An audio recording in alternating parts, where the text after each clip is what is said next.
Hey everybody, welcome to another episode of Let's Play. Today we're taking a look at Gamma Wolves, which is a game upcoming in spring of next year, early next year, from Osprey Games that's written by me. And lots of folks have actually asked to check it out and see a playthrough, so I'm going to do a couple games of the beta rules, which are available right now in my Patreon. So if you want to check out the game yourself, you can get a full copy of the core rules, enough for you to build teams, play games, and every month I'm releasing a new mission for people to get involved and play the game and test it out. But today, so folks can actually see some gameplay in action, I'll be playing with Owen for Game with the Cooler, taking you through how to build a frame team and journeying into the post-apocalyptic wastelands with our crawlers to deploy some Gamma Wolf crews and try and fight for the remnants of what's left in the wastes. So we can save our arcologies and hopefully everyone doesn't freeze to death in the dark. To give you the TLDR version of the background for Gamma Wolves, it's 2291. 2291? Yeah, I mean, I wrote the game, but who knows? After a various bunch of like end wars, geographic like catastrophes, and all kinds of terrible stuff, the world is basically uninhabitable. Societies are holed up in a variety of arcologies, which are like surviving bunkers that could sprawl the size of cities. And what's left basically to keep them functioning is whatever's out there in the wasteland. So they send out teams of what are known now as Gamma Wolves, which are frame crews. Frames wear big powered suits. So, you know, some mecha suits basically so that they can exist out there in the gamma-soaked radiation wastelands of the world. The seas have just become encrusted, dried up land bridges, so the continents are all kind of melded together, and the major societies all vie and compete for the resources that are available to, you know, keep their air scrubbers going, continue to shield the place against all kinds of disasters, or, you know, survive a plague outbreak. You gotta find old medical supplies or, you know, functioning equipment and stuff like that.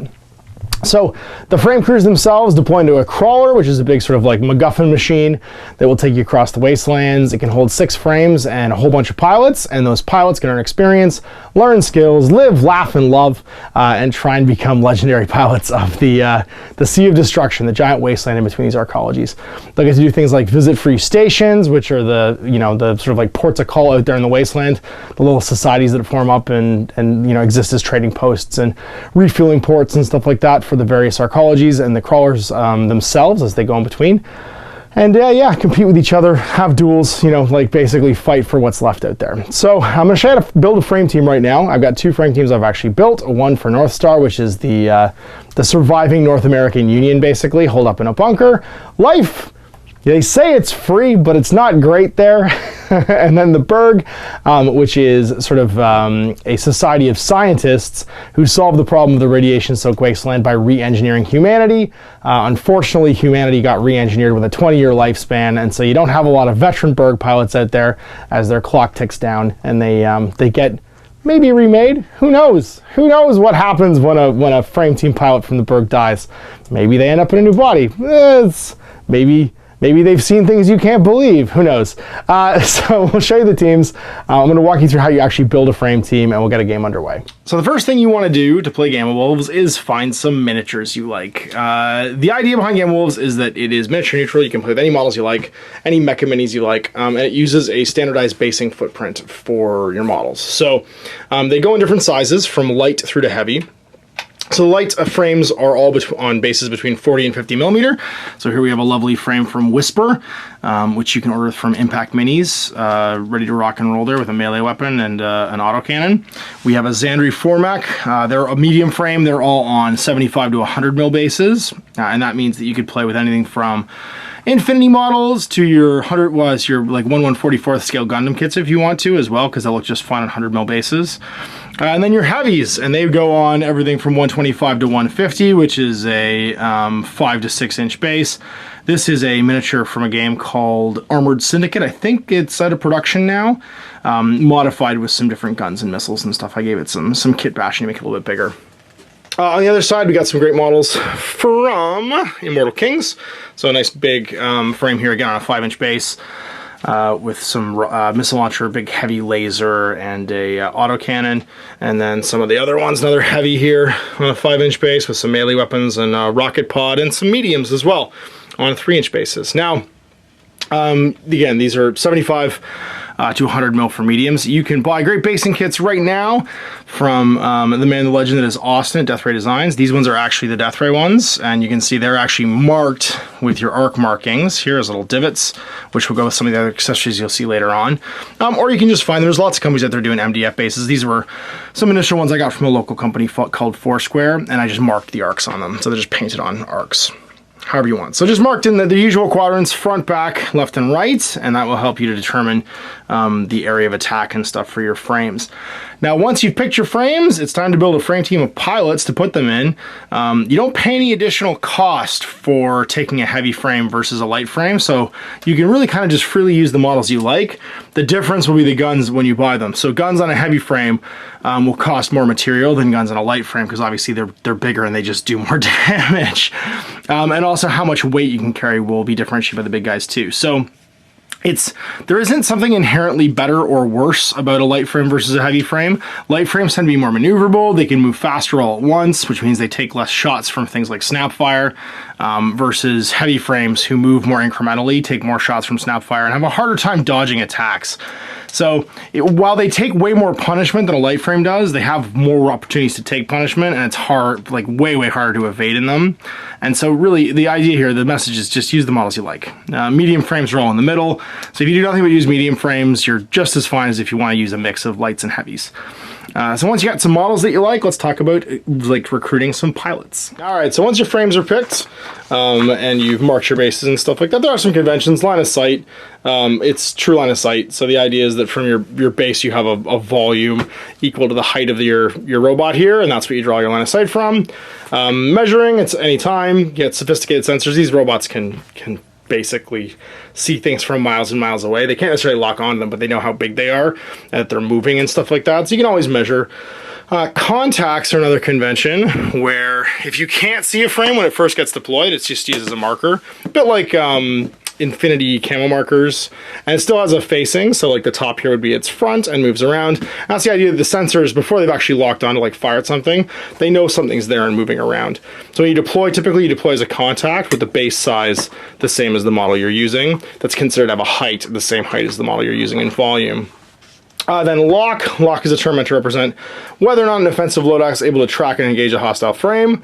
You have lock in your front 180 degree arc. So if you can measure line of sight from the front 180 degrees, you have lock to another person, and someone has lock to you if that's reciprocated. Then there's stress. There's two kinds of stress, which we'll talk about in a minute. But basically, they're all marked on a frame using, if you want, either just beads, whatever kind of things you want, but Austin's made a handy little stress marker here, and you use different colored things for different kinds of stress. So reactor stress is all marked in red. That's when you actually push and move your frame. And then pilot stress, which is just like your reaction time and reaction speed, is marked in different color. I recommend hot and cool colors for marking stress on the frames. These little dials are handy because they just travel with the frame, and because they look like cool little digital readouts. They look like a levels thing from the 80s. So if you own like an 80s like boombox, and they build up like levels, and they'll tend to expire over the course of the game. So when your pilot is too stressed, basically he can no longer respond, and the more veteran a pilot is, the more able to respond he is. And then you have your attributes. Attributes are your fixed values that either a frame or a pilot's card that govern their abilities. So at your different levels, basically, your different experience levels for your pilots, you're going to have different attributes. So a trained pilot will have a higher attribute level than, let's say, a rookie pilot. Everything from their endurance, which is how much pilot stress they can take, to their various skills. And there's 3 skills that you can have as your attributes. Your attributes for your pilot are going to be your endurance, which is how many stress you can take, your maneuvering skill, which is your skill at moving around and basically piloting your frame, your gunnery skill, which is engaging your offensive loadouts, and your technical skill, which is things like managing a reactor or doing any kind of technical tests. Like if you have like an electronic warfare suite or something like that you find in the future, you'll be able to engage that with your technical skill. So when you have a skill level, it's fixed. You never modify your skill level typically unless you advance or gain like a level or something like that, change level. What you'll modify instead is you'll modify your dice rolls. Now that's the value you need to make a success, and most of your tests will start with 3 dice, and you're looking for how many of that value you can get. So a trained pilot would have gotten 1 success there on that dice roll. Then you got your pilot experience levels. As I said, they're also tied to your pilot value.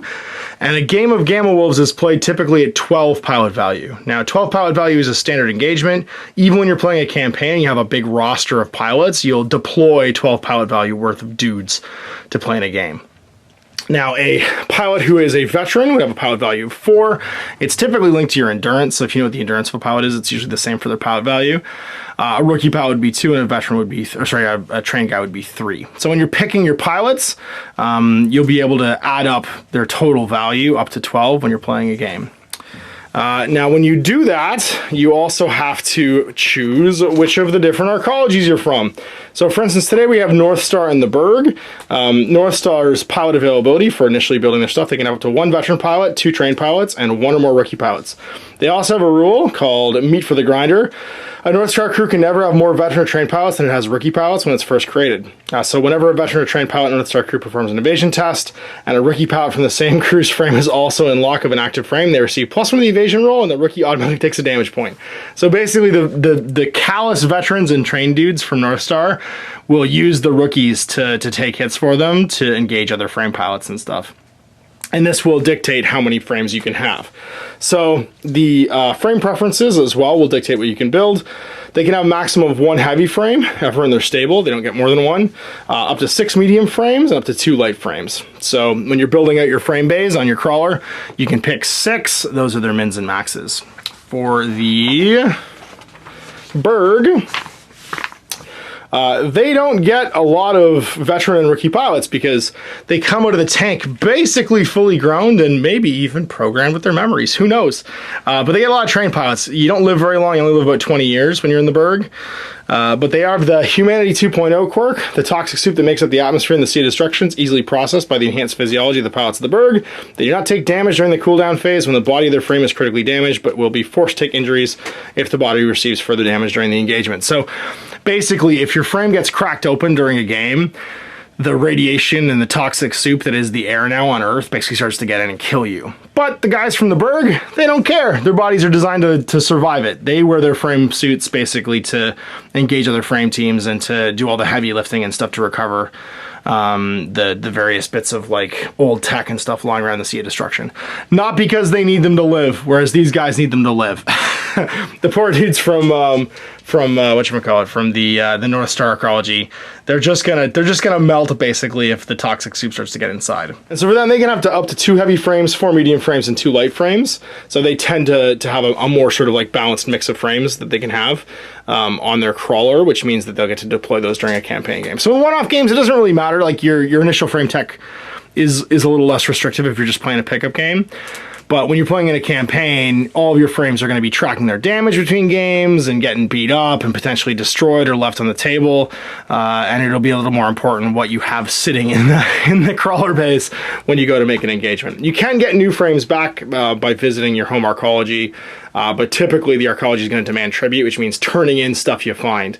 And sometimes you want to keep cool stuff you find, like new tech, like crazy old tech that you've enhanced your autocans with things like rail technology or a cool new electronic warfare suite or whatever. So going home is often less advantageous than staying out and just going to a free station and hanging on to tech you have. You are looking to take tech back to the arcology because that's how you earn campaign points when you play campaign. But you, at the same time, are trying to manage keeping the stuff that you like as you play through. So the restrictions are mostly there for the campaign. You're not going to find them too restrictive typically when you build a frame team for a one-off game, but they are important going forward. There are other, arcologies as well. The Ghosts of Tiamat aren't really an arcology per se. There's no pilots in the Ghosts of Tiamat. They're actually unmanned frames that have been taken over by nano devices that were supposed to fix the atmosphere, but have gone a little rogue. And they've been designed to self-replicate, so they've stripped all of the stuff that was in the atmosphere. All of everything's gone. All of the satellites, all the debris, everything that was up there, it's all been salvaged now to fix the Tiamat array. And because it's a couple hundred years after it was built, they've gone a little crazy and they've started coming down to Earth to salvage as well. So they don't earn experience like the normal frames do, and they also don't take damage again when the frames get cracked open. But they are not humans in the traditional sense. They have different types of goals. You have the Ronin. Actually, we'll talk about the run at the end. You've got the Hinode, who are living in a fortress basically built into Mount Fuji, so they have lots of geothermal energy and also grow most of the food people trade for on Earth. They have a whole arcology quirk where they have basically trainers and apprentices, so they work on a dual thing where the apprentices get better when they're nearby to the trainers, the masters that are trying to teach them how to pilot their frames. And you have Bolshev. Bolshev is basically the remnants of the sort of like Eastern Bloc and all those Eastern European countries that are surviving in a huge underground labyrinth built into, I don't know, maybe subway systems? Who knows? It's up to you to decide how that looks. But their frames are mostly built out of old industrial equipment, and they tend to have a lot of trained pilots because they're all volunteers. They volunteer for service, and so they're not conscripted, but they get to go home afterwards too. They're fairly egalitarian in how they run their technology versus, North Star, who tends to conscript young people and get them killed, and all of the veterans are pretty salty about about their service in the military. So that's the next thing you have to choose. And once you've picked your pilots, you pick from a mix of the pilots that you want. So in this case, we have a veteran pilot in a light frame for the the North Star team. We have a pair of a trained pilot in the heavy frame over here, and we have a pair of rookie pilots in the medium frames. But the guy here with the lasers, he's an ace. Now, what an ace is it's a pilot of a certain level. You can spend an extra pilot value to give him +1 endurance and +1 to one of his skills. So he doesn't become the next level, but he's a little bit better than a pilot of the same value. Now, you can also give the ace to a veteran or to a trained pilot to make them a little bit better at doing something. But if you give an ace rookie, they operate pretty much like a trained guy. And it's a good way to offset having to take a rookie. So having a single rookie ace means that they operate slightly more efficiently. Then over here, we have a veteran hanging out in the big frame here, in the big tall chappy, and then a trained, and a trained. No, it was one veteran trained. Oh no, they're all trained actually. Sorry, all 6 of them are, all 4 of them are trained. That's 12 pilot value. So 4 trained pilots hanging out in the Berg team, and that's another total of 12 PV. So 12 here, and then it's because it's 3, 3, 3, and 3, and then this one's going to be 4, 3 for 7, and then it's going to be 8, 9, 10, 11, 12 to make him a ace. All right, so now it's time to load out your frames. Now, every game you're going to have 500 material to buy loadouts for your frame team, and loadouts are everything from buying them guns, to buying them extra armor, to buying them electronic warfare suites, or decoys, and all kinds of cool extra gubbins. Now, in a one-off game, you kind of want to spend all your material, but you don't have to in a campaign game, and any overage can be used to repair your frame team when it comes back. Basically, it's your crew chief stockpiling supplies. Now, every frame size has a number of different loadouts, hard points that you can buy stuff for. So a light frame has 2 hard points, just 2 primaries. Sorry, primary and secondary, rather. And each of the primaries can be given a different type of weapon. So now some things have a tag called a secondary loadout, which means they can go into either type of hard point, but primary loadouts can't go into a secondary hard point. So the light frames can take a primary and a secondary. You have a whole roster of how much they weigh and how much they cost. Now, you have to be careful with weight. Every frame size has a weight limit. So for instance, the light frame here has a weight limit of 15, and it's put 14 weight on. So by doing so, it's bought itself an autocannon, which is 5 weight and costs 20 material. And then it's also bought as its secondary, because it can be secondary system, a 2 weight, 10 material melee weapon. So just following what the model has, an autocannon melee weapon. And I'm sorry, it actually should be up here, because it's a secondary system. Melee weapons up here. And then it also bought 7 points, 1, 2, 3, 4, 5 points worth of ablative armor, and that's where that extra 50 material came from. So it's going to cost me 80 material of my 500 point budget total, but it also gets an extra box now in all of its locations. If you look at the cards, they're laid out basically so that the different frame sizes are all in the same card. So there's a dash where your number of boxes ends for how much damage you can take. So Chief here, his pilot's name is Sarge. He's a veteran pilot, and he's piloting this light frame. He's got an autocannon and a bunch of melee loadouts, and then a bunch of extra armor basically bolted onto his frame to try and keep him alive. Torch here with the 2 lasers, he's going to cost 110. He's got 2 lasers, so 2 big laser cannons here, beam weapons, and a rotary cannon as his secondary hard point, because that's a secondary system. And that's all he's got, so his weight is 22 out of 25. Now, if you go over your weight, it reduces the speed value of your frame. So a light is 8, medium is 6, and a heavy is 4. So if you go over your weight allowance, and that can happen during the game too when you pick up salvage, your speed's going to go down. That's how many inches you move each time you maneuver. So all these guys so far are under their weight allowance, but when they start picking up stuff, their weight's going to change as they get loaded down. So by taking rotary cannon and 2 lasers, he's still underweight by 22. As soon as you go overweight, it's for every increment of 25, basically. If you're overloaded, up to your weight doubled, your speed goes down by 2. And if you're up to triple, and you can never go over triple your max load by carrying stuff, your speed is reduced by 2, and you also gain a reactor stress at the start of every round without having actually done anything, because your reactor is basically overburdened. So that's the weight tolerance there. Then I've got Fragmaster, which has Speedy, who is my one of my rookies. He's got 2 shot cannons as his 2 primaries, and then a rotary cannon as his secondary. And then Odin, my big guy here, has an anti-tank missile launcher and 2 auto cans as his primaries, and he's also got a point of ablative armor, which takes his weight right to 30. So that's my loadouts. Owen's already done his loadouts for his team as well, and we're ready to set up and play a game. Now there is some additional stuff you can have to change your material cost for your frames, and that's their actual locomotion type, their propulsion. So if you have jet propulsion, multi-limbed or tracked, you increase the cost of the frame by that, and they gain special rules too. Just for the purposes of showing you guys the game, we're all using bipedal, which no additional cost, no additional rules. It's the default sort of design for all frames. So next up, you're going to designate your area of operations and your mission. So for this one, we were going to roll. It is a 4, so Broken Wastelands. The crews are picking their way through largely rough terrain with large spires of broken rock. This area may have once been inhabited. You set up 6 to 9 pieces of terrain in the area of operation, with at least half of them being impassable terrain able to block line of sight to the largest frame in your collection. So you want to have some biggish pieces of terrain here that can at least obscure, if not block line of sight to them. And then you start with the first one in the middle of the table, and then you place the rest of them not within 3 inches of each other around the board. Our train's down.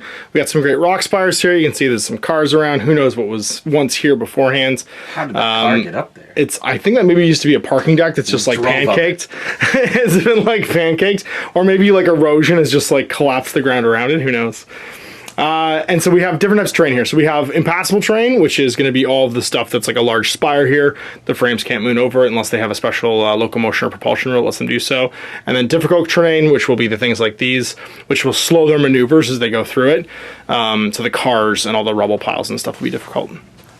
Now that the train's set up, we're going to actually deploy our contacts and frames. So a game of Gamma Wolves works in 5 different steps. There's your initiative, your maneuver phase, your gunnery phase, your cooldown phase, and your war clock. And when we deploy contacts and frames after we set the battlefield and define our mission, we're going to play the standard actual game style. So the standard one is called Salvage Yard, and it means there's going to be 5 pieces of salvage on the table, and the person who claims the most salvage will win. So the first piece of salvage always goes within 6 inches. We'll roll off right now to place it. I got a 4. You get a 5, so place the first one anywhere within 6 of the table edge or the middle on terrain, so it's going to go over there. And then we alternate, each placing 2 more. The remaining 2 get placed anywhere not within 6 of another piece and within 14 of the middle of the table. So not all the pieces of salvage are actually placed. We go to actually deploying frames. So we'll roll off again for the initiative. You got a 6, I got a 3, and that means that you win, and you get to choose the area of operations that you're actually going to deploy from. So that's called your vector. So it's going to be this size over here. So that's your vector, and you place your first frame as a contact. It can be any of the frames you want, but it goes down as a contact. So I'm not going to know which it is until I place a contact that you either see that contact, cool, or you place a contact basically in line of sight. So you placed a medium contact marker within 8 inches of your vector. I'm going to place a light contact marker over here, like so. Placing a heavy, it's got to be with an 8. I'm going to place one over here, so that's going to reveal your contact and my contact at the same time. So I'm going to see that you've got your big heavy melee frame over here. I've got Torch with his lasers over here. So you got Thumper deployed, and now we can actually see each other. So you get to place your next one, which is going to be Chappie. Uh-oh, here comes Chappie. We're gonna put down Fragmaster, and I'm just playing him as a frame because he's already got line of sight to Thumper over there. You can also see this contact marker over here, which means it'll get deployed, revealing itself to be Charlie. And Odin's getting placed over here, already in line of fire, so he'll just be revealed. And you're dropping down Alpha. So now we're deployed. The next thing we have to do is set the war clocks to 0. Now for this mission, Salvage Yard, each of us has a war clock of 40. The war clock represents how long our frames can burn before they run out of fuel or don't have enough fuel to get back to the crawler. So the guys are going to start bugging out as soon as their war clocks expire. So our war clocks can go to 40, and the war clock basically is increased every time the frames basically burn the reactors. So during the reactor maintenance step at the end, as we burn off our heat on our frames, the war clock's going to go up, and that represents the consumption of fuel. Now for the first turn, determining the initiative always goes to the player with the fewest number of frames in contact with the enemy. So the reason for that is that when you start to lose frames as guys go inert or get blown up and destroyed, you start to like push harder basically, and you're gonna get the opportunity to go first. You can also get the opportunity to go first by being sneaky and having frames out of line of sight. So it gives the advantage basically of the first activation of the maneuver step to the player who's either playing to try and be sneaky or who's currently on the back foot because they've taken attrition to their frames. So in this case, I have 1, 2, 3 frames in contact, right? And in lock rather, which means you can see them. And I have 1 hiding. You have 4 that are in lock of an enemy frame. So I'm going to have the initiative in the first turn. So there's 2 main active phases in the game. There's the maneuver phase and the gunnery phase. Now, both of them, you can kind of do the same stuff. So when you're maneuvering, your frame gets to move around by burning its reactor. But frames that can see you can snap fire at you. Now, snap fire isn't as accurate as fire during the gunnery phase, but it means that as frames maneuver around, you have a chance to take pot shots at them. But whenever you snap fire, you gain pilot stress because they're doing their reactions basically out of sequence. They're trying to shoot me during the gunnery step or during the maneuver step. So you kind of have to balance your maneuvering versus your snap firing. And if you want to have really effective shots, you have to save your pilot stress for when you can actually take them later on. You can activate to shoot a frame every time it moves during the maneuver step, and you always have to maneuver each of your frames before you go back and maneuver them again. They can continue maneuvering as long as they have a reactor to do so. So the reactors on the frames are all different sizes. There's a reactor size of 2 for lights, 4 for mediums, and 6 for the heavy frames. And that means that's the number of times they can basically activate and be pushed during the maneuver step. So I want to try and grab some stuff here. So I'm going to activate Fragmaster.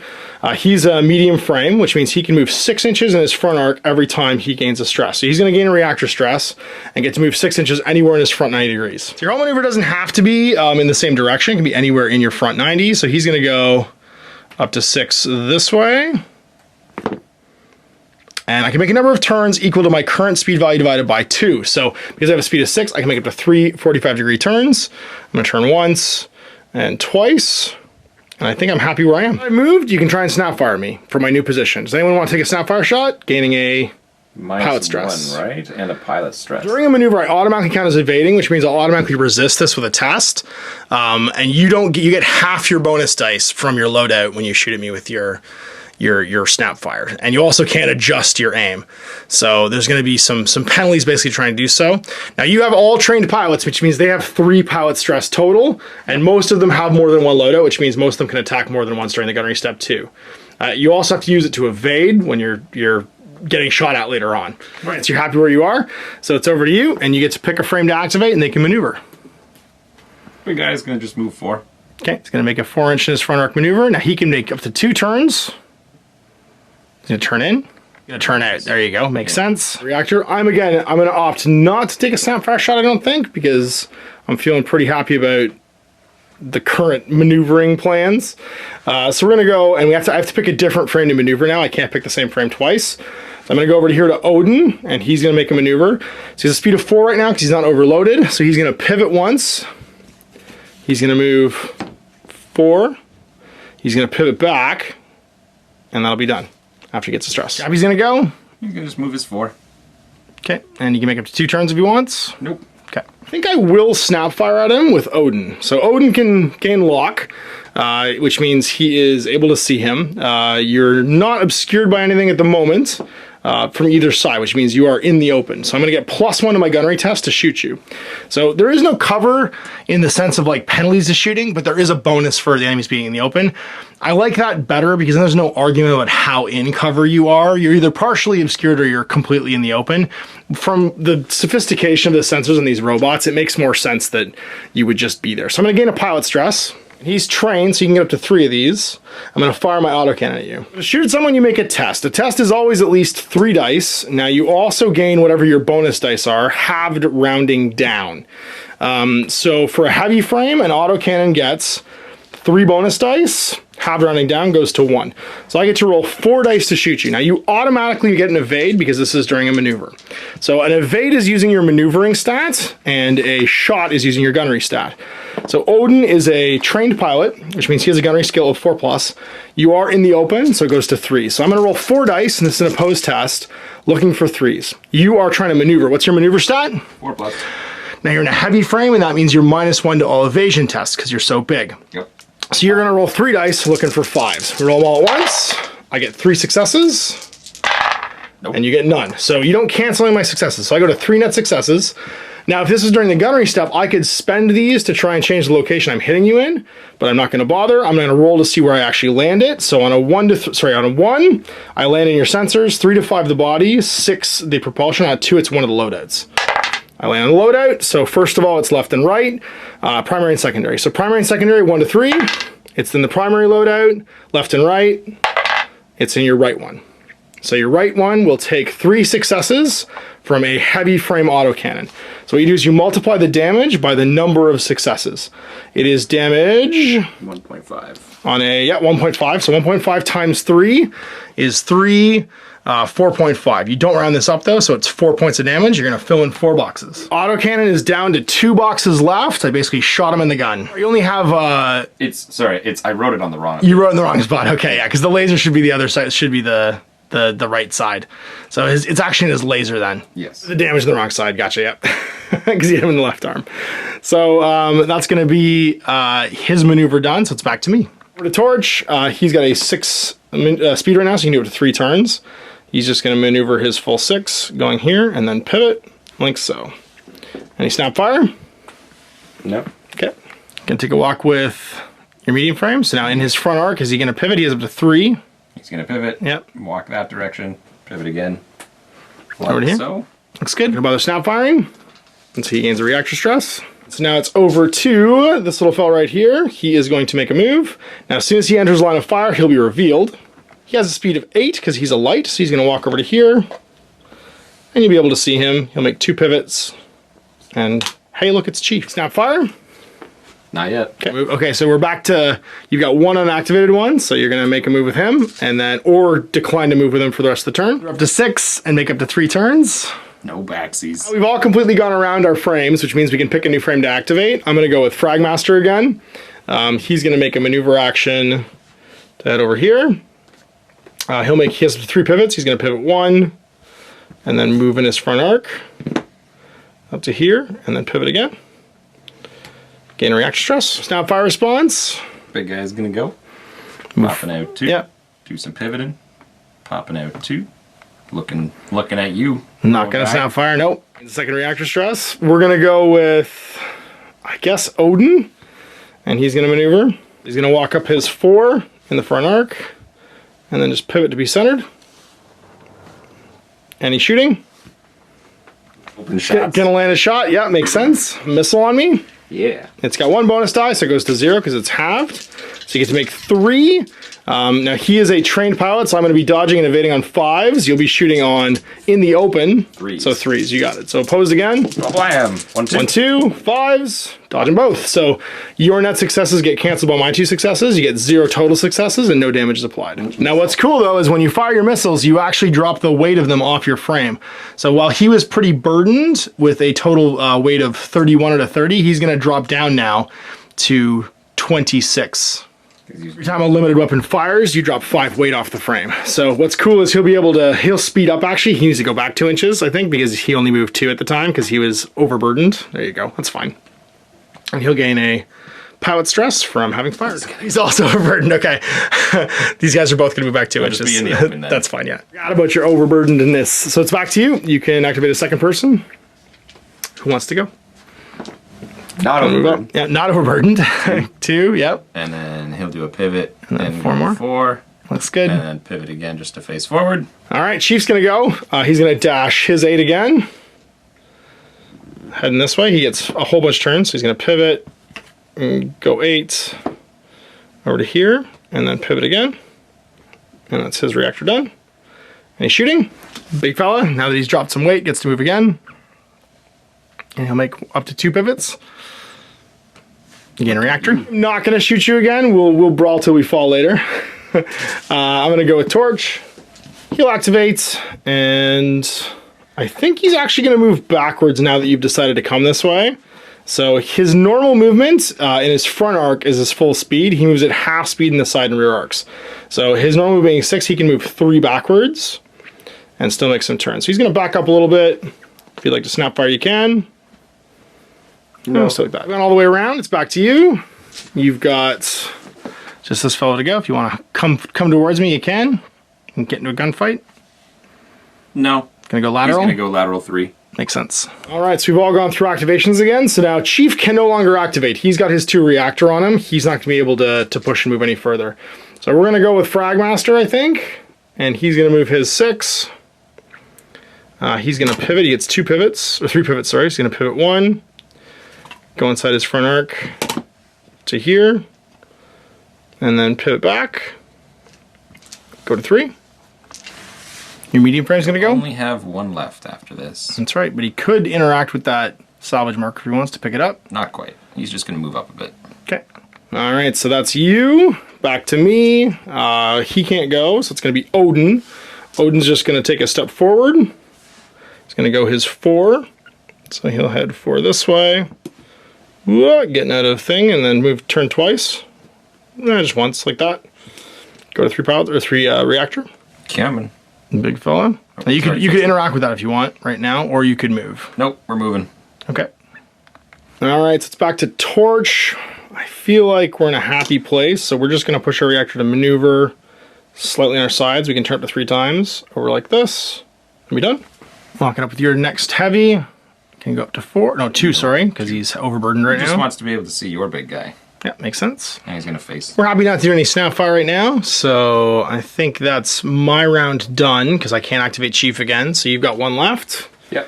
Your medium. He's going to just slide up into there. Okay. So he'll pivot, walk, and then moving 6, yeah. So snap fire for me. New round, so it's back to me going first again. I'm going to go with, I think, the big boy, and he's going to gain a reactor to just move up to here, being within an inch of this fella, and pivot slightly.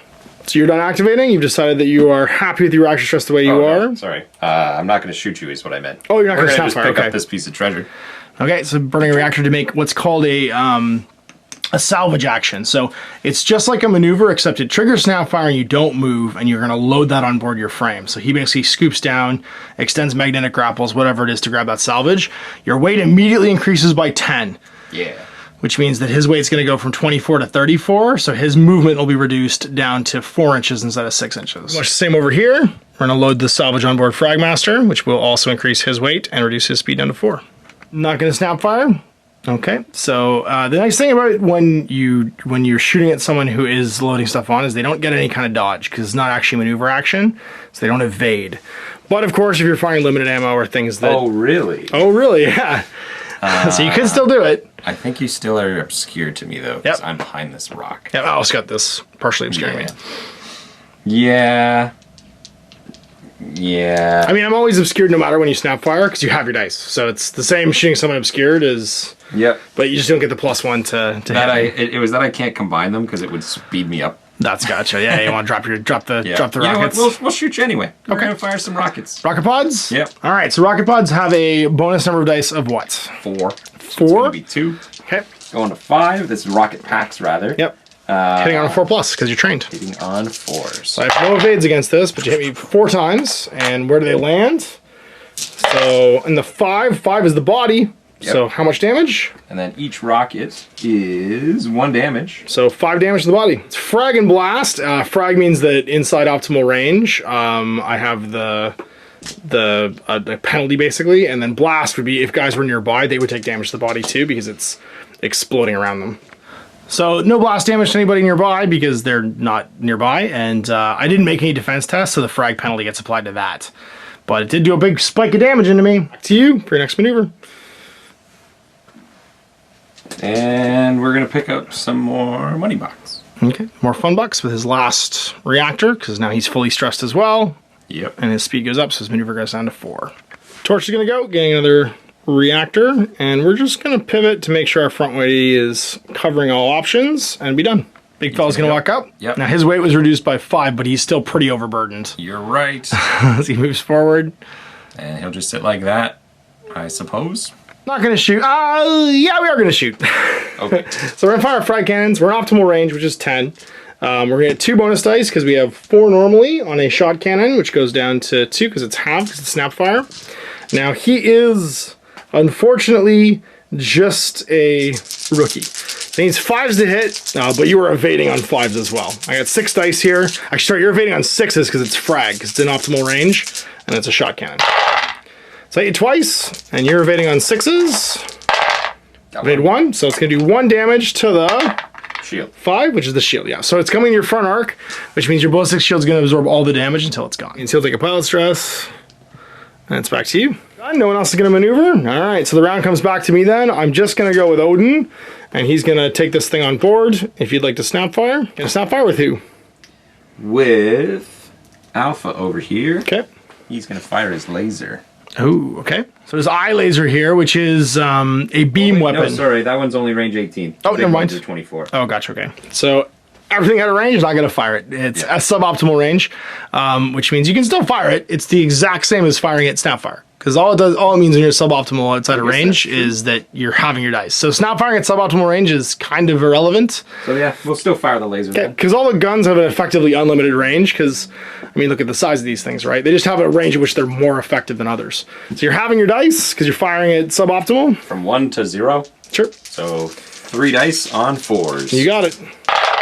Nothing. So you gain, now it is also, oh sorry, it is a stressful weapon, your laser. Which means it also increases your reactor. So you take a damage to the body. Nope, because you only have 4 reactor spots because you're medium, which means you take a damage to the bottom automatically when you try and bleed it. I'm done the maneuver phase, so maxed out. We still have a spot left, but Odin's pretty happy where he is because he's still obscured to most people and then can't move again. So we're into the gunnery phase now, starting with me. Well, we are going to start with, I think, Odin. And Odin is going to take some shots into your big fella. Each loadout can be activated once per gunnery phase. The benefit of snap firing is you can activate the same loadout again and again, depending on if your enemy moves towards you. But I'm only going to do this once. I have 2 pilot stress available left on him, so he's going to spend 1 because he's trained. And he's going to make a linked shot with his 2 autocannons. So what happens when you make a linked shot, you activate both at the same time and you double their bonus dice. But you don't get an extra bunch of test dice. So normally an autocannon, I believe, has 3 bonus dice. So this is going to go to 9 dice total. So he is trained with a gunnery skill of 4+. You are also trained, but you are in a big, heavy robot. Now, do you want to try and evade? If you evade, you get to make a half-distance move. And you also will gain a pilot stress. Take it on the chest. All right, so no evasion. So this is unopposed, hitting on 4s. All right, should have dodged. So I have 6 successes here, and I have to roll locations. Location is going to be the body. We're just going to take it right to the body. So 6 times 1.5 is 9 total. So 6, and then half of 6 is 3, so 9 damage to the body. 1, 2, 3, 4, 5, 6, 7, 8, 9. So now you can take a total of, I believe, 28 to the body, which is a lot. But you're looking pretty. You're looking like you took a big spike of damage. Right, over to you. You can now choose one of your robots to activate a loadout. Over here, gonna fire some rocket packs. Yep. We're gonna combine our rocket packs too. Okay. And I think we're gonna put everything into Big Man. Big Man over here. Sounds good. 4 each, so you get 3 plus 8 is 11 total dice. Now, I am not going to bother evading. I'm also going to take this on the chest. What is your skill? 4+? 4+. Do it. 11 4+s. Oh, that's a roll. Oh dear. 3. 3 successes. Now to the location of 4. the 4. So the 4 is still the body. Yep. And that's a total damage of what? 3. They're 1 each? 1. Okay. It's blast 6 inches, which means this guy's going to take a point damage to the body as well. Means a lot more to Sarge because he can't take nearly as much damage as the big fella can. All right, so it's back to me. So Odin has already activated both his autocans, which means he can still activate his missile launcher. He's going to fire that into your big boy too. Do you want to evade? No. Okay, looking at 4 dice, trying to pop a missile into you on 4s. There's 3 successes. Where does it land? The body again. So an anti-tank missile is 3 damage, so 9 more damage to the body. Chappie's not feeling great. All right, so nice big spike of damage, and that also drops my weight by 5, so down from 40 to 35. He is now fully stressed, which means he's not doing anything else this turn. Gonna shoot at him? Yeah, we're gonna load that laser that tried last time. Now we are outside of optimal range, so we're only getting the 3 dice, and looking for 4s. Okay. Looking for 4s. Like 2. 2 to the 2. 2. That's gonna be the sensors. Nope, the Primary? weapon. Sorry, weapon. So now he has 2 primary weapons. So left to right. Low is left, isn't it? So left arm takes how much? 2 successes times 1, I think. That's right. It's a laser. That's right. So it's times 5. What beam weapons is you can always adjust the location with their successes, but they only ever do a single success in damage. So they're super high damage. So that's why they're damage 5. So did you want to change that at all? You could put it in my sensors if you want. To a spike of 5 damage to the sensors, or you could hit the arms. We'll do it for your arm. Okay. You take another damage from heating yourself up, but that puts my left arm down to 1 damage. That armor is basically almost sawed off. All right, back to me. We're going to go with the Frag Master, and he is going to fire his frag cannons. The first one over to here. So he has a grand total of 8 dice. Sorry, 7 dice. Evade this one. You can evade this one? Okay. You fired your rocket pods, you don't have much to do right now, so you're going to evade it because it's your last stress. Now you're evading on 6s because it's got the frag special rule, your -1 to evasion test and optimal range. And I get +4, so 7 dice total on 4s. 2. Can you drop any? 6s. Nope. Nope. So 2 successes to the 5. Body. Damage each, so that's 2 more damage to the shield. And he gets to make a half his speed evade, which is... Oh, it'll be only 1 inch. It would be 1 inch, that's right. No, I fired all my rockets. Or I fired 10 pounds worth of rockets. You did, yes. So you're down to 30? I'm down to 23. Nope, 33. Sorry. Okay, yeah, I was going to say, because you're like 43 with that guy, because you bought all this stuff for him. He's going to make a half-inch move, or sorry, a half-speed move any direction he wants. So you're going to fire a laser from this fella. Charlie into Torch. Yeah, 4. Bad range. Yep, so you're hitting on 4s. No, having your bonus dice, so no bonus dice here. So 3 shots. Dodge it? I am going to evade, yes. Sorry, I got 2 more dice. So 2 successes. Yeah, and there 2 you go. successes. I get out of the way. So I can make a move. I think I won't bother. No, I'm gonna stay around. All right, well, I think we're gonna fire back over here. I only have 1 left. So we're gonna do a linked laser shot into, I think, this guy. No, I'll do a big guy. To evade? Okay. So I have double bonus dice to 2 and then half to 1, so I get 4 total because I'm outside optimal range. With my lasers, I'm gonna take a damage to the body though, because I am heated up right now. Yep. And I'm hitting on 4. No, sorry, that's my, hitting on 4s because he's my ace. So 5s normally goes to 4s. There's 1, 2. So 2 successes, where do I land? In the 2, which is a weapon. Which weapon do you want? You could take off my laser. It's only got 1 health left. I could take off your laser, and I think I'm going to, actually. But let's see where I land, if I land on primary. I don't, and I can't even adjust it. I thought the roll of a 2 is my primary. Oh, it is, sorry, yes, Yeah, that's right, yeah. then- No, 2 is just a weapon. And then I roll again for your primary, and I got right. Sorry, I got secondary. So I hit a secondary weapon, which means I either hit your missiles or I hit My body? your body, yeah. I could decide to change it from primary to something else. I think I'm just going to put it in your body. So I'm going to go in from this. I'm going to cancel success and make this into a 3. So it hits the body instead. But I still got 1 success and do 5 damage. It's a beam.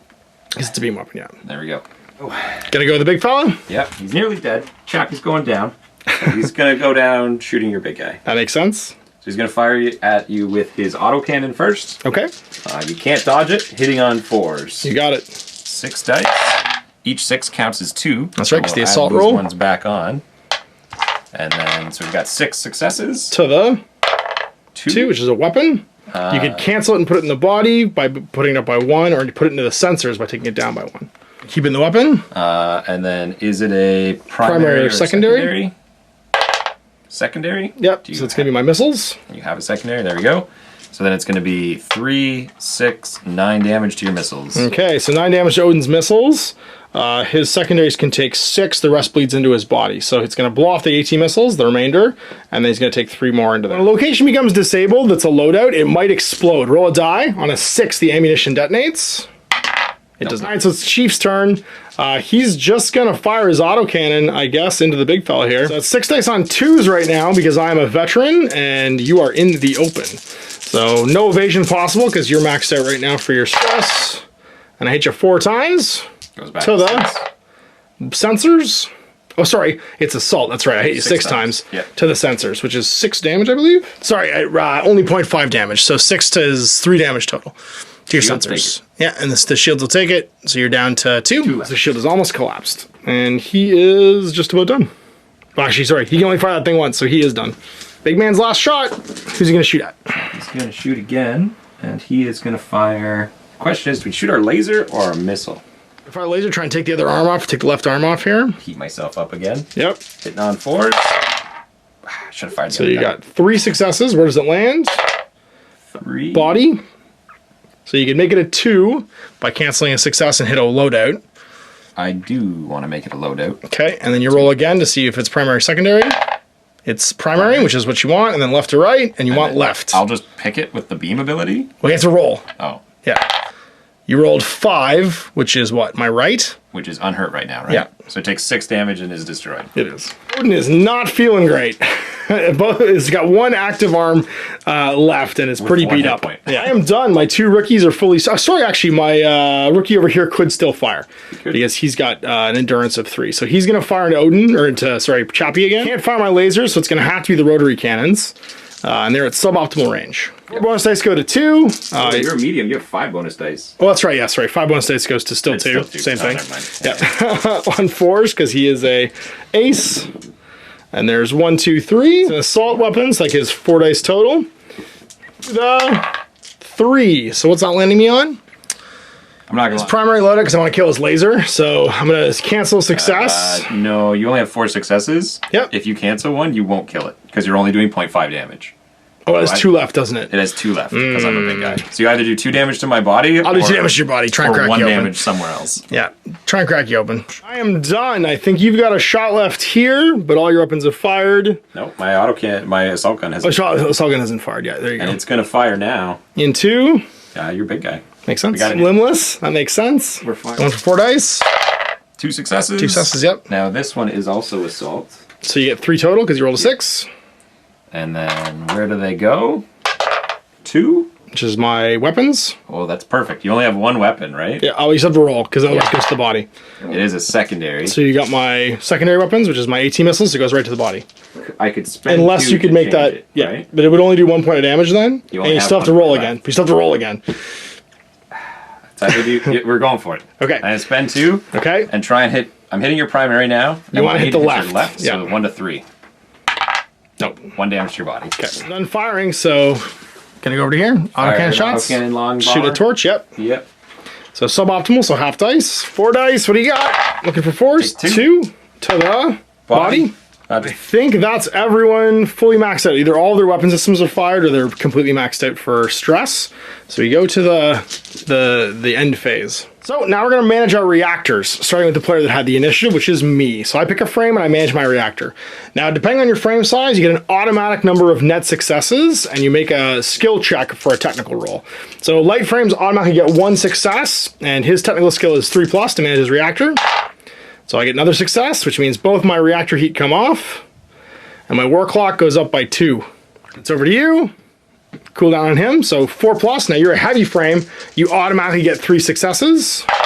Got them all. 4 totals. Yep, so your war clock goes up to 4.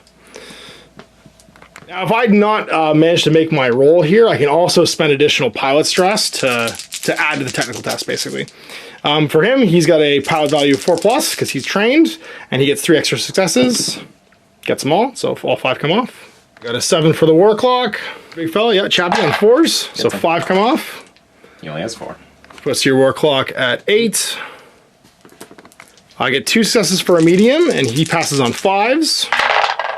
So 3 total, so I've only got 1 on him still, and I go to 10. Your medium, yeah, on 4s. Gets them all. 2, yeah, gets them all, because the 2 bonuses. And then my medium over here on 5s. 1. Plus 2 is 3, so I have 1 on me. 1 more medium. Gets them all. Gets them all.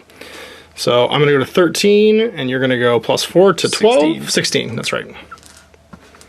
Out of 40. So the model with the least, the team with the most, or the least frames in contact. We have the same number in contact right now active, so we're going to dice off to see what's the initiative. For that though, everyone takes a breath, and all the pilot stress come off. And it's a new round. All right, let's see who's going first. Again. 5. I stopped that. I want to go first. No, we're going to go with Chief. He's going to burn hot and go 8. Heading over to here. Any snaps? I fire all my missiles. Okay, go for it. 5 dice. 5 days till that. You can't combine because you're doing a snap fire shot. Yeah. So I get to evade. Now I'm in a light frame, so I get +1 on all my evasion tests, and I'm a veteran, so I'm going to evade on 2+ here. 3 is because it's frag. You got it. I got you 1 time. Okay, so 3s. I get out of the way. Now, when you're evading during the active turn, your maneuver is your movement, so I don't get to move again. Didn't quite get it. I don't hit you, so you don't blast. You do. Sorry, yeah, you still do a blast. Take your hit, big guy. Yeah, to the body. Yeah, blast goes off when you inflict damage, so you didn't actually inflict any damage there, which means nobody takes the blast damage either. Powering up. Honk honk. Uh-oh, coming over with his melee weapon. You can't get that treasure. That's fair. Treasure's our All right, we're gonna fire our frags then. So 5 dice. No dodging. Go ahead. No dodging. All right, let's do. Well, no, you automatically dodge because you made a That's maneuver. right. No dodging. It's still on 6s because it's a frag shot. So hitting on 4s because he's my ace. There's actually 5s because he's not an ace. Oh, he hits So twice. 1, 2. Yep. And then 6s for you. Nope. To the Shield. Finishes off his shield. finish off shield. So you only have 2 left. So the ballistic shield is now down, which means it cannot be activated as a melee weapon either. The limb still isn't gone though, so you can actually still activate it as a melee weapon. It's just its ballistic qualities are down. You can still stab me with the rest of it. So he's got another stress on him. I'm gonna snap fire with this guy as well because my gun might not be here much longer. So my autocannon that's left is gonna get 1 bonus die I still for 5 dice total. Right. Yeah, you got how many successes?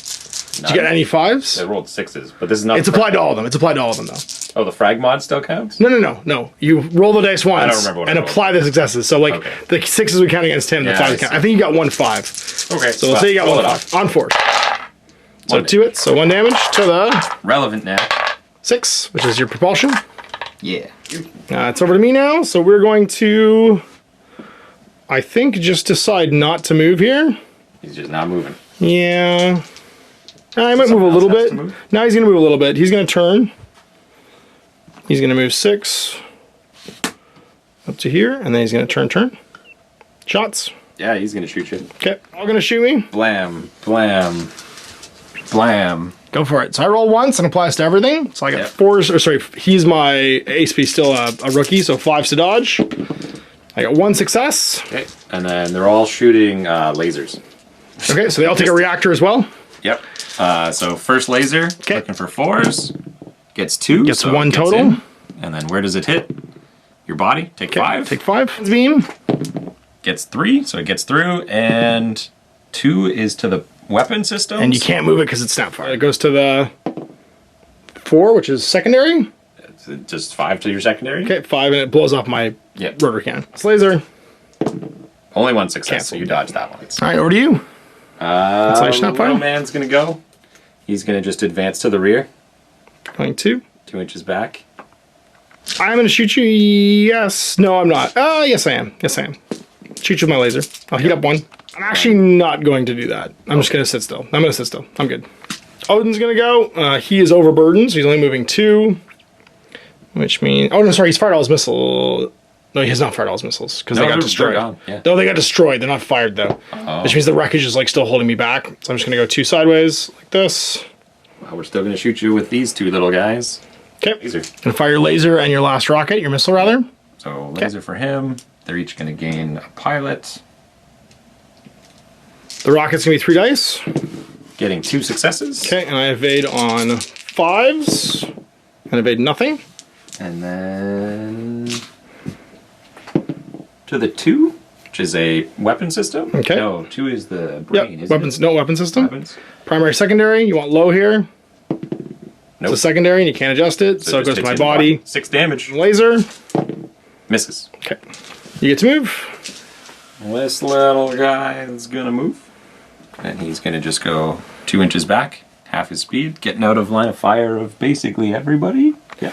No reaction fire. He can't see you anymore at the end of your move. So back to me. I think we're gonna go over here. Chief's gonna go. Shotgun? Chief already went? Chief can go again. Oh no, Shotgun hasn't moved yet, has he? Yeah. He has one left from the previous turn. That's right. He's gonna move. Pivot. He can go 4. So back to here. Whoop, and then pivot back, just so his front arcs to you. Rockets. Is it worth shooting rockets at you? I'd hit both of these guys if I did damage, I'm Yep. pretty sure. You want to use your hammer, so you're not going to bother? No, we'll use it. We'll use it once. Okay. We'll shoot you with the rocket. Yeah. No, we'll save it. We'll Okay. save it. Not going to bother. Yeah. Okay. So move. Big guy's got to do something or not move. He's not going to move. He's done. So he's not going to do anything for the turn? Okay. Now, can I still move the other ones afterwards? Yeah. Yeah. So he's just sitting. Okay. New round for me. We're going to move this fella again. He's going 4, right? He's going to pivot. Or he's going 2 actually right now because he's carrying. He's going 4. Oh, okay. Because he's 6 normally. He's going to go to here, and then he's going to pivot again. Snap fire. Nope. You can walk away. Okay. This little guy is going to back off around the corner here.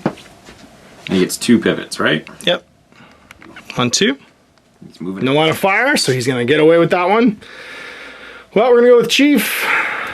He's going to move 8, so he gets 4 pivots. Sorry, yeah, 8, so 4 pivots. So 1, 2, and then he's going to move 4. So 2, 4. He's going to pivot. Does he get slowed on that? Or he can fit through there? You can get through there, yeah. 6, and then 8. Now you have a melee weapon, which means you can try and hit me before or after my move. Oh, you betcha I'm going to try and hit you. Okay. Shoot me the big fella. Both big fellas. Both big fellas. One hammer and one, I don't know. What do we like on that gun? What might actually hit you? Let's go with the autocannon. Okay. He gets a free evade, but he evades on 2s because he's a light. So he's going to get 3 evasions against all of these. It's your melee weapon. Fully envisioned for the melee weapon? Yep. So 3s. Gotcha. Once. Hit me once. To In the head. Okay. Once to the head. 6 damage. Just crunches. Crushes my sensor. So now when a sensor is crippled, it means that I'm -1 to hit. Basically, his helmet's basically like dented to the point where all the active targeting stuff doesn't work anymore. And the extra point bleeds into his body. So for you, this one over here, I still have 3 evades. Still on 3. Oh, robots don't block robots, right? Everything blocks everything. So if something's okay. obscured, So 4 it's now. obscured. Yep. Only Nothing. 2. Reactor for him. Yeah, over to you. Big fella's gonna activate. And he is just gonna rotate just to get you back in his front arc. Yep. We'll take some free shots here then. Might as well. That gun is still alive. It is still alive. So it's going to be 1 bonus die. And hitting on 4s because you're not in the open. 2 hits. Dodging on 5s because it's not frag. Yep. 2 to the 3, which is the body. It's 3 damage to this body. You got it, yep. 3 damage because it's a big autocannon. I move. So he's gone, Chief's gone. You got the I big think guy and the little guy over there. Torch probably wants to move. He's fully stressed. He could still do something. He could still do something, but is on his way out. You'd so have to I get think, to like here to be seen by. yeah, I think we're just gonna back up 4. So moving back 2 and then sideways 2, and then pivoting. And desire to shoot. I can with the big guy, and he doesn't want to. Okay, gonna take a walk.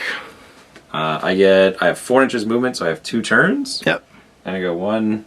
And 2 then to turn 2, 90. Yep. And then just see this direction and move behind the rock here. Okay. Shoot you with my sweet, sweet autocannon on the boss man. So he's gonna fire. He has 1, 2, 3, 4 with an autocannon. So that's gonna be hitting on 3s. Are you fully in the open? I don't think so. Not with my robots. So between us. 3s. So 6 total. Dodge 3 of them. Dodge 3 of them. So 3 total. It's gonna land in Body. 3. In my body. And it's a little autocannon. It's a little autocannon. 3 damage. Let's do it. No, it's a light autocannon, so I think it's a half. Oh. 1 damage to the body. Back to me. I think he's just going to forfeit and sit still. Yeah. Pick someone else then, so I'm going to pick the Frag Master. And he's just going to move 2 inches backwards. Okay, and his final reactor. Going to pick up that salvage. Okay, Chief's going to shoot you again. Yep. Free shot this time. Free shot, that's right. So 4 dice, looking for 3s. 6s are double because it's an autocannon. There's 3 hits to the... You don't get to dodge because you're that's right. picking up salvage. To the head. Sensors. So that's 1.5. Yeah, so just 1 point damage. You are supremely overweight, which means start of each maneuver phase, you'll gain a reactor stress now. You're actually a double, sorry. You're at 44 to 25. Really? If you get to 50, then you're double. So it's over to me. I am done maneuvering my whole army. You're going to die if you walk away, big man. Yes, you I are. already said he couldn't move anymore. So he's actually done regardless. Everyone's done. It's So I just think him. He's at 4 reactors. Okay, he's gotcha. Not, he's Not walking walking, away. yep. Yeah. All right, gunnery phase. Well, I think we know who's going first. Let's see if we can. That's the guy with 1 arm. Yeah, 1 arm and targeting a dude who's almost got no health boxes left in the body. So we're gonna try and shoot you. It's dice, and you can't dodge, you can't evade either because you've got 3 fully stressed guns. So that's gonna be 3 successes. 2. Yeah, 3 successes total. And it's gonna land you in the 3, which is the body. That So does 3 is, well, no, because we have to see if we do pilot damage or not. So that's true. 3 successes is 4 damage total to the body because it's 4.5. Big autocannon? Yeah, big autocannon, 4.5, which rounds down. So how much body did you have left? My body remaining was 3. So you're going to take 1 to the pilot. So now your pilot is injured. He did 3 damage. It did 3 damage, 4 which damage. cripples your body. That's right. Yeah. 1, 2, 3, and 1 to my pilot. And 1 to your pilot. Now your pilot will be at -1 to all tests from now on. Yep. But on a 6, I hit your engine and your reactor goes critical. I don't. His hull is compromised. Now any other pilot would take an additional damage each cooldown phase as the air starts to get in. But because you're from the Berg, your replicant DNA doesn't care. With Alpha, And he's going to spray your chief with bullets. go for it. The Chief's going to evade. Yep. We're going to open up with the autocannon. And an autocannon on a medium is 6 dice. Sweet. Hitting on 4s because we have the other big So guy in the are way. you inside short range yet? 0 to 18. 0 to 18 is good. Okay, so you don't have a short range on this one, so you're fine. Getting 6 because the 6 6 is an extra one. Yep, 6 total. So I have 3 evades on 2s. So 3 total. So you get 3 successes. Yep. Where does it land? In the body. Yeah, you can just take 3 Take 3 damage damage. to the body. Okay, and then I'm going to move 4 and get an arc of this big guy. Because I get to make a maneuver. All right, so it's back to me. The Frag Master could fire. I think he's going to, but I think actually we're going to do Torch. Torch is going to try and shoot you, laser you in the body. It's going to fire the 1, so I go to max reactor and a single pilot stress, and we get to fire our super sweet lasers. 3 dice on 4s. 3 dice because we're in suboptimal range, looking for 4s. You have no evades left. Nothing. Missed you completely. Well, he's not feeling super. So back to you. Well, with nothing else to live for, I'm going to load up this fella. Okay. And he's going to fire his 2nd wave of rockets. This is last wave of rockets. I'm pretty sure is number 4. Yep. And he's a heavy. That's right. You have another one after this. Yep. And he is going to shoot them at, let's say, your big guy. No, we're going to start trying to get rid of this guy being alive. And we're not going to combine the... we are, because I only have this one left. So Okay. I'm going to dodge. we'll fire him. So you I need... think we're right in the open. I think we're both in the open to each other. Yep. So you're going to hit on 3s. And you are -1 to your evade. Because you're an optimal. And because it's frag. Yep. So you get 6. 6 is to evade. 1, so 5. 5 get through to the head. Okay, so 5 to my sensors, and I'll take an additional 1 to the body on each. So Speedy's, oof, and Frag Master's not feeling so good. His body's pretty beat up, and his sensors are like crippled. And the Frag, of course, doing an extra point of damage to the body all over the place. So, looks like we are into my next shot. I could shoot back. He's out of guns at this point because he can't fire again because he's all done. So that's what I'm going to do. Except I can't. No, I can't because I'm a rookie. So I've already got my full stress at that point. Oh, that's true. So the only person I have eligible to fire actually is going to be Chief. But he already fired his gun. No, I fired it snapfire. But I think I'm going to save it so I don't get lasered to death. So we're going to go back over to here. Laser again. I got to kill the pilot in this big fella. So we get a single shot, suboptimal range, so no bonus dice. Need a 4+. You can't evade. Got one. All right, so it has to land in the body to do this. It does. So it's going to be a grand total of 5 damage. I'm a pilot. So that wrecks you. So your pilot takes the 2 because it overflows from the body into you, and you become inert. Inert, you immediately put all of your reactor stress into the war clock. I gain 1. And the frame stays there, but can no longer do anything. Let's get over here. An autocannon this though. Or sorry, I use the autocannon, so we're going to laser me. Yep, and I'll of course evade. So the laser, I think, has a suboptimal short range. So I think it's 8 out. No, 0 to 18. 0 to 18. Sorry, you're good then. It's the missiles, I think, maybe have a suboptimal short range. Yeah, 12 to got it. 8 or 12 to 24. Yeah. So and you can go to 4 because you're. I can because I'm a veteran. Yep. So 4 dice. 4 dice. See what you got. In the open on 3s. 2. 2 on 2s. We're good. I get to move 4 when I evade, so I'm super tempted just to pin you against the wall here. I think we're on to cooldown. So I had the initiative, so I'll make my first cooldown check. Over here, I'm on 4. I pass none, so I just get the 2 off. And my war clock goes up to 15. I auto 2. You auto 2, yep. And your war clock goes to 19. For the Chief, on 3s, he gets 1 success, so that's all of them. So my war clock goes to 17. Alpha, yep. Gets 3 of them. And your war clock goes to 22. For Torch over here, he's got 3 on 5s. Nope. But I'm going to spend... Sorry, I have 1 of these left. I'm going to spend 1 of these to make it an extra one, so I'll lose 3. That's why you remove pilot stress last, because it lets you do additional successes later on. So I go to 20 for my war clock. We're halfway home. Our little friend over here. Yep, +2 to whatever you roll. So 4, so that all goes away. And you go to 26. And then Odin on 4s. He auto gets 3. Yeah, the 1 goes away, and I go to 21. 21, 26. You have the least frames in contact, that's right. So he can see him. I have 1, 2, 3. Can anyone see him? Everybody can see him right now. I have 3 actually in contact. I only have 2. And you have 2. Yep, so you're good. Fella's gonna go. He's actually able to move speedy now. He's gonna still move half speed backwards. Yep, so moving 2. But then he's gonna pivot and just have you in his front. Okay. I'm gonna take some shots here because I might as well. Sorry, all my power stress comes off. 4 shots. Suboptimal because I'm snap firing. There's 3 hits. 3 hits. 3 hits. So where do they land? It's 4 damage to the 6 propulsion. Yep. Break his legs. You have to choose. I think that's all my snap fires. So it's back to me. Chief's gonna go. He's just gonna maneuver 4 backwards to get your rear arc. Like that. Cannon and melee. You wanna melee me too? You can do both. No, you're not going to? Okay. I evade on 2s. Looking for 3s. Yep. 6s are 2, so 3 hits. 3 dodges. You. You with this guy. He's gonna trudge 4. Oh, coming to see me. Okay. Let's fire a laser at you. All right, so I've got 3 dice because you're suboptimal, and you get a free dodge on 4s. I'm hitting on 4s as well. Potato. There's 2. So 2 successes to the, I can't use this to move, body. So 5 damage. It's a pilot and a reactor stress. Let's get out of here, Speedy. So you have 2 turns. You're going to turn once, turn twice, and then move in your front arc 4 inches.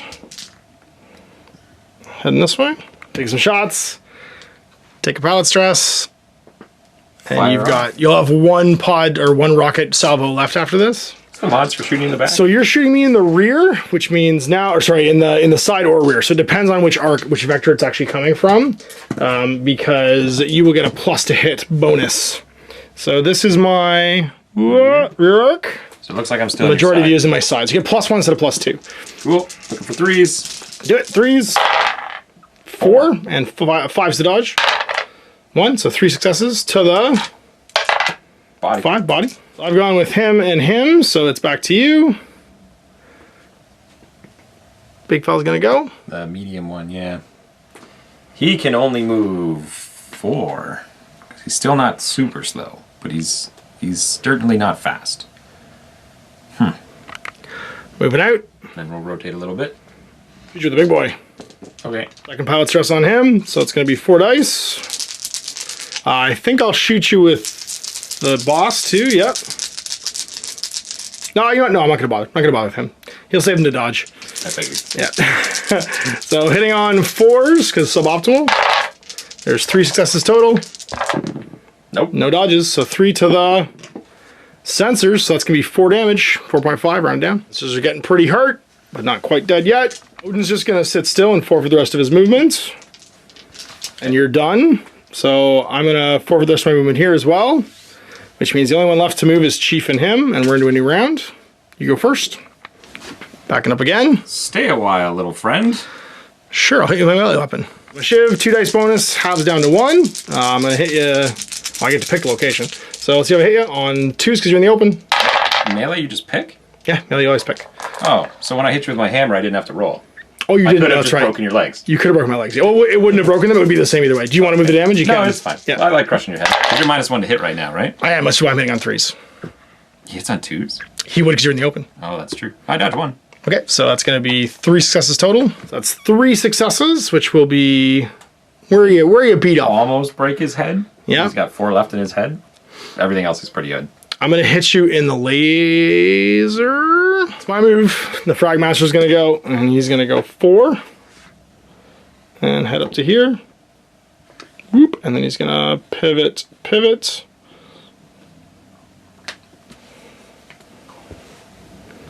Reactions? Nope. Okay. Going again. And we're going to fully trap you in here with us. Okay, I'm going to melee you. Melee FN. I'm going to try and hit you in the sensors, I think. Do it. Your sensors are actually pretty heavy. I'm hitting the shield arm. Okay. So it's on 3s. So 1, 2. 5. 1. 1. So 1, take a damage to the shield. He's going to shoot you as well. You rolled 1 success. Yeah, because dodge on 5s. Yeah. Do I want to do that? I'm not going to do that. I'm done. Sorry, I can do Chief. He is going to move in behind this big guy. So 2. It does fit. He can pivot twice. Yeah. And then 4. And then pivot back to face you. Mm-hmm. In a reactor. I've moved twice. And you have 2 reactors. Yep. Want to try and hit me? Nope. Over here. Mm-hmm. I think I'm just going to walk off. You have to walk off your own board edge. Gonna back up. Turn, and go 4 that way. Okay, I'll take a shot. 3 dice on 4s. Not a 1. Gain a reactor thing. You did. Yeah, you got out of the way.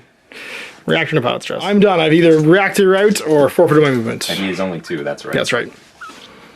Well, this guy's going to go. He's got 2 turns.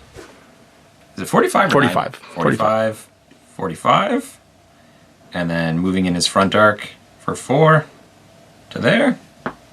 Want to try and knife me, little guy? I'm just gonna save it for dodges. Yep. And then that'll be reactor for him. And then the big guy's going to go. You're in my. I'm just going to move in my front arc. So your movement, you have 2 turns. Your front arc is directly towards this thing right now. Oh, that's right, because it's front 45. Yeah. So you'd have to turn twice. So we'll do 1 turn like that. Okay. And then like this to there. Cool. And then turn at the end to have you in my side. Like that. Okay. Running or anything? Not gonna bother shooting. Nope. Oh, no, I'm not gonna bother. That's fine. Guy's gonna move another 4. So Bugging out. He's gonna do a turn and walk 4 and a turn and be ready to leave next turn. He's not quite able to get you in his front arc, so he won't be able to shoot that little guy. Yep. He's gonna go. 45, and then he's just gonna move his 4. Go up 3. He's just gonna move backwards a bit, tuck himself in there. Reset one more time, yeah. He's gonna go, and he's just gonna move 4 more, just so he can get into the side arc of little man. Okay. And that's all your movement? Is that all my movement? You can move 4 inches. I have a 3-inch melee, so if you dodge once, you're guaranteed to get out of the way. Yep, I also have 1 free dodge because I'm light. All your movement? Yep. All right, so we are on to the gunnery phase, and you're going first. That's right. Well, might as well swing with you, because you're not going to get another shot after that. It's true. So he's going to go and take a swing with his hammer on your little man. Cal dodge. 2 for a melee weapon, I believe. I'm on 3s, because I'm in the open. Do I declare where I'm hitting now? No, or after? just after you roll. 1. 2 plus. I'm out. It's not 3 plus, right? No, it's my. I'm not making a gunnery attack. Right. I'm just making a check. So I'm going here. I'm going to turn twice. 1, 2. I stress up by 1. And that's for me as well. Over to me. Well, let's shoot some guns into that guy. 6 dice on 4s because you're not in the open. 6s are double because of assault. Do you want to evade? I can evade. Oh, that's right. You're done. So there's 3 hits to the 1, which is their sensors. So 4 damage. Which is the first time his sensors have been hit. Back to you. Anybody able to draw lock? Is the big guy, and that's it. Everyone else is out of line of fire. All right. Oh no, it's 180 for your guns. Let's see over here. Yep. Yeah, we'll give you some auto cannons. Why not? Go for it. Don't bother evading, so go for it. And on 4s, gets an extra 5 3 hits. Yep. Where's it going? To the body. 5 damage. I could knock that down to a limb. Mm-hmm. But it would only be 4 damage, and your limb wouldn't get destroyed. Nope. So just take the 5 to your body. You got 5 left. Well, he's going to shoot back. Suboptimal with his laser, so he's going to go to 3 and 3, because he is my rookie ace. He's going to shoot you. Now, I'm shooting you in the flank, though, so I'm hitting on 3s. You're going to dodge. I dodge off the board. Nope. But I'm within 2. It's during the maneuver phase you can leave. You can't leave outside the maneuver phase. So hitting on 3s, because it's a flank shot, but I don't hit at all. I successfully dodged. You get 1 turn. Because you're overburdened, so you get 145. Right. It's you. He's my only guy I could shoot with. And he's gonna do it. Might as well. We'll shoot 1 laser beam at you. I'll take 1 damage to my body doing this. Okay. But I'm okay with this, because my body is still pretty temple. good. Okay. You guys are out of range. You want to dodge? I've got nothing else to dodge with. Gotcha. To the body. 5 cuts your body open. Oh, sorry, I'm an ace. I do have 1 more to dodge with. How many successes did you get? 1. 1? Alright, let's try and roll a 5 here. Because my ace gives me an extra endurance. I do, so I'm good. I can't shoot back, so fully maxed, can't see anyone. I guess I could take some autocannon shots with the chief. Go to 4, 2 plus. I can also shoot this jerk, which is what I'm probably going to do. Hit him in the side. Hit on 4s then. 2s, actually 3s because of the side. Yeah, I'll do that. 4s because... Oh, that's right. Because my sensors are damaged. Yeah. Yeah, let's do it. 3s to the side. He's going to dodge. He's going to evade. Makes sense, yeah. I get 6 total because of assault. Because I get 6 as a double dice. 2. So 2, 4 so 4 get through to the 1, which is your sensors. I could move that. That takes out his sensors, so he's at -1 to hit now. All right, it's only 2. It's only 2. 4 successes because it's half damage. Yeah, I'm a little guy. Yeah, I'm going to dodge, so I'm going to turn just to get you back in my front. Yep. Now that you're at 4 ability, because you just shot me. Because you got your evade, yep. And then I'm going to shoot you back. Okay, I'm a light, so I get 1 free evade after I max out for pilot stress because I'm super maneuverable. I'm going to just shoot you with my autocannon. Go for it. 6 dice. Looking for 2s because I'm in your side and you're in the open. Got it. I still roll 2 1s. And I'm also on 2s. Yep. 1 through 4. Yep. And I get to move 4, so I'm going to move over to here. Boop. Oh, sorry. Move 2. Pivot. That's cooldown phase. Mm-hmm. This guy on 5s. Nope, just gets the 2 for being a medium, so it goes to 23. 3 for being. 3 yours come off, so you go from I'm at 26 to 29. I'm not going to overheat this. He doesn't have any over here. Plus 2. Just 2. Plus 2 for you. 3 of them. Bringing me up to 27. Yep, and actually, sorry, I'm going to take 2 more because I forgot I don't have any pilot stress on him. I can spend my 2 pilot stress to get rid of these. So I'm going to go to 25. And you're at 20, sorry, you're at 31? I was at 29? 29, so 31, yeah. Yep. And then this other guy, he's going to get all 4. Okay, so you go to 35. There we go. So 3 in lock to... Oh, it's 2 and 2. 2 and 2? Yep. Because these two, 1... Oh yeah, these 2, guys can see each other. So it's 3 and 3. 3 and 3. So we're dicing off again, yeah. Yeah. 4. 2. The chief, sorry, gets 2 off, yeah, and he goes to 27. 28, sorry. Spend 1 to walk off the board. Okay, so he leaves with his 2 tokens, and that immediately ups this to 36, sorry, 36. Over to me. I guess we're going to just do much the same thing. take a stress and walk 4 in our front arc, and then pivot twice. Whoop. For him, back off the table. 37, 38. So you go up 2 and go to 38. Yep. Back to me. There's no counters here basically at this point, so it doesn't make any sense for me to do anything except for run behind you. So if you want to just move him 8. So pivot when I have 4 turns, go 8.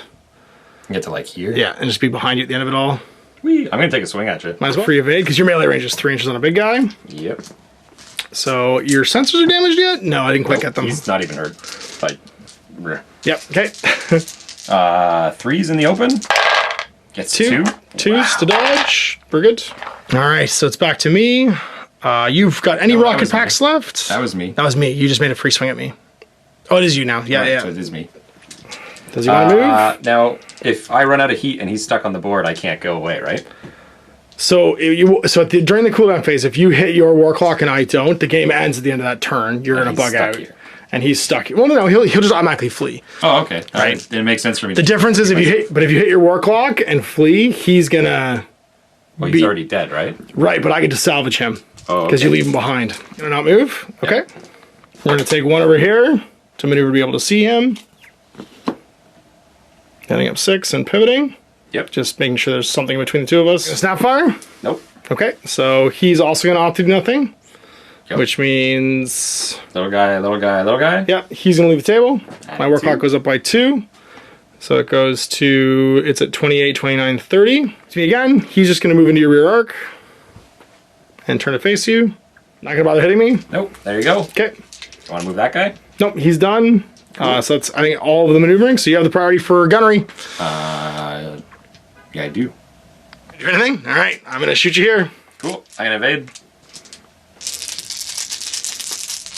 Hitting on 4s. 5, 6 hits because of the assault rule. Dodged 1. 1. So 5 hits total. Where does it land? I'll generate a success to make that the body. So 4 hits is 6 damage to the body. Dodge 2 inches. 2. Or 1 into the side. We'll go 2, and then I get a pivot, right? 1 pivot, yeah. He's going to shoot you then, in the open, it looks like. Activate to fire. I know. Okay. You're done for the gunnery phase. Yeah. Gotcha. Okay.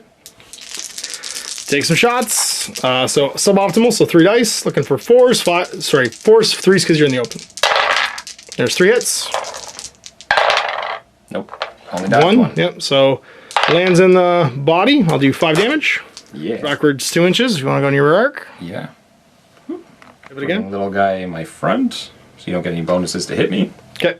So you're front arc to everybody involved. Yep. He's already fired his 1 remaining loadout, so he can't shoot you again. Chief can shoot you with his autocannon. 3 shots, so 6 dice in the open on 2s. 3s because my sensors are busted. There's 4 hits to the 2, which is a weapon. Yeah, might as well. Weapon system left or right. It's going to be, primary, secondary. It's going to be primary. It's going to be the right-hand side. Shield is going to take 2 more damage. 2 more damage. You're all tapped out, so the laser's going to fire again. I'll take a point of damage to the body. 3 dice, looking for 4s, because you're now no longer in the side profile or in the open. 1 hit. Lands in the body for 5 more. Still done. That's all my shooting, so cooldown. I've got 3 over here. 4? 4 over here, sorry. And I get rid of 1 more, so 2, 3. 4? He's a rookie ace, so that's going to be 3 more that come off, which puts me at... Sorry, this goes up to 9, which is going to be 33. For free. 2 on the boss. Yep, and he loses them on 3s. They're all gone. And that's going to be 2 more, which puts me at 35. That's it. All right, new turn. You have the least frames in contact, so you're going first. All the pallet stress comes off. Just going to stand, not going to burn your war clock. You are actually going to back up. We're going to take 1 step, and we'll do one of those, and then we'll pivot like that. All right, well, we'll shoot you with Odin. 4 dice suboptimal. Take 1, 2, 3. Dodged it. Dodge 1, so 2 to the body, so 3 damage, because 1.5. You hit on 4s though. Shoot with him as well. You dodged once. So he hits on 4s. You're not in the open anymore, so... And you weren't flanking me at the beginning, so... Or actually, at the end, are you in my side arc? Because I do it from your end location. Okay. So it's 3s over here. There's 3, so you hit twice. You decide this after I... 5 to the body. I only dodge 1. Yep. 5 to the body. That opens him up. What exactly? All right. So then does anybody else want to move? I think Chief's going to go. He's going to just... You don't have any rockets left. I have 1 batch of rockets left. You do have 1 batch of rockets left. I'm tempted to just move backwards 4 to face you. Yeah, that's what we're gonna do. We're gonna move backwards 4 to face you. No. We're gonna move into you. Go for it. We're gonna move in, try and block you. Move 8. 8 Go to the side. To Yep. there. That's perfect. You won't be out of my front, but you'll be in my side. And then just facing you. Yep. Me? Can try. Go for it. So now you're using your energy melee weapon? I don't have an energy melee weapon. Oh, you have a regular melee weapon. Gotcha. Okay, go for it. Hit me. Hitting on 3s. And dodging on 2s. Hit them all the time. 3 of them this time. 2s. All of them. Go again. It's my move? It is your move, yep. No. Okay. He's going to forfeit. He's going to forfeit. It's a new round. Do you want to move? I already passed. Oh, you already passed. Okay. Yeah. Because I said no. Well, no, you were done. It was still my round. Now it's do you want to forfeit? You moved up. I know, but I have to do the rest. I have to go all the way around my team before you say if you don't want to move or not. So if you don't, you have a choice now if you want to go or not. Because I had to do these 2 guys. We're fine. Okay. So I'm going to go with Chief again. He's going to go in behind you. As I started, and you have melee weapons, you can do the melee weapon first if you want. Yeah, I mean... I have to kill you because you'll just knife my body. I will knife your body, yep. So we got to try. Okay. 3s.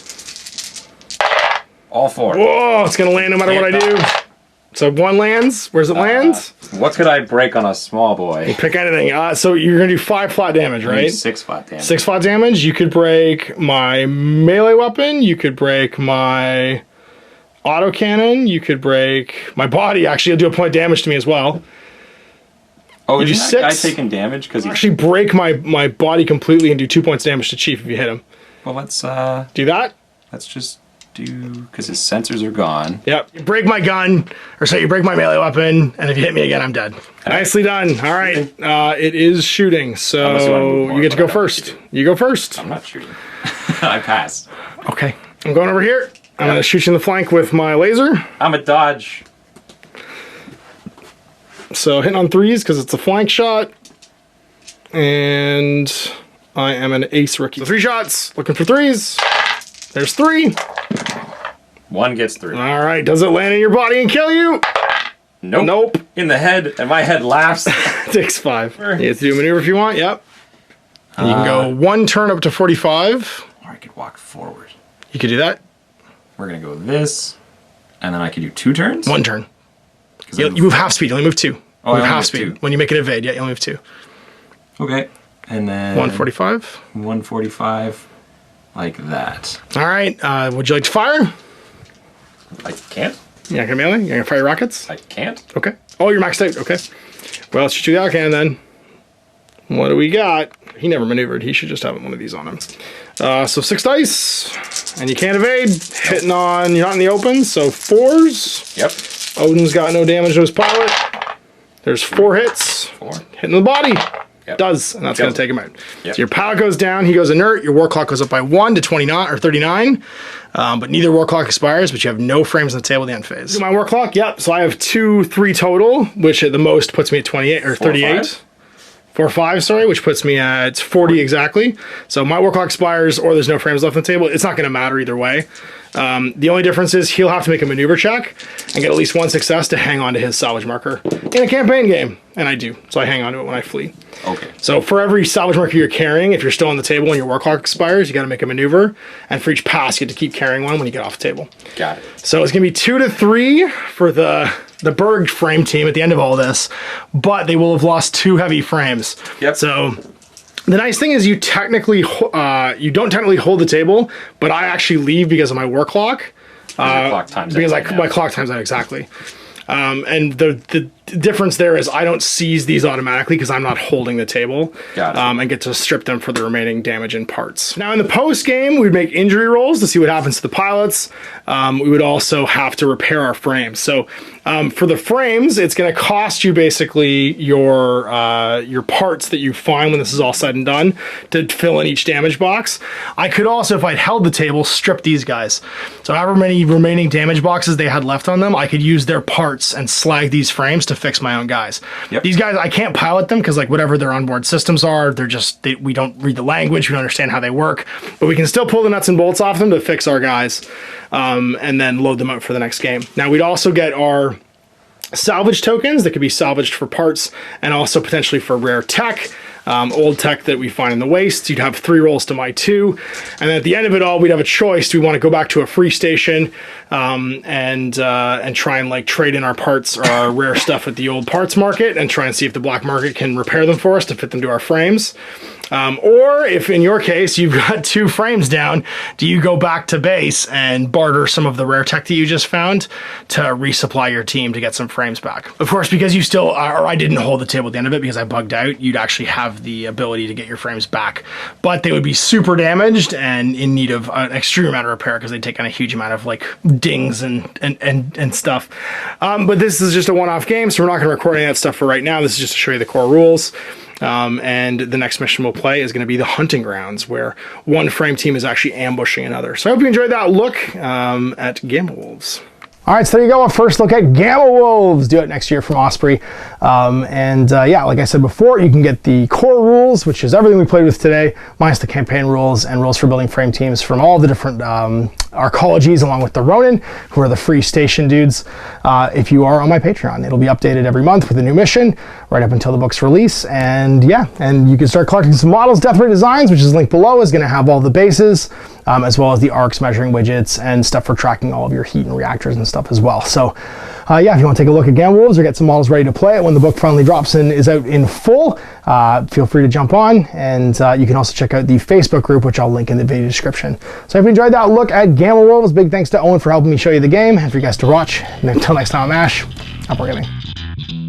I hope you enjoyed that video. If you want to support the channel, of course, like and subscribe and hit the little bell below so you get notifications when I post future content. I do post stuff 7 days a week. If you want to support the channel further, you can, of course, buy a t-shirt through Spreadshirts, buy a measuring gauge or objective markers from Death Ray Designs, or, of course, most importantly, there is Patreon. Patreon is what makes all this possible, keeps the lights on, pays for the studio costs, pays for the equipment, model costs, and everything else, and most importantly, puts food in my kids' bellies and a roof over their heads. Big thanks to everyone, past, future, who supported me. I do this stuff because of you guys, and of course, I will continue doing it as long as I can.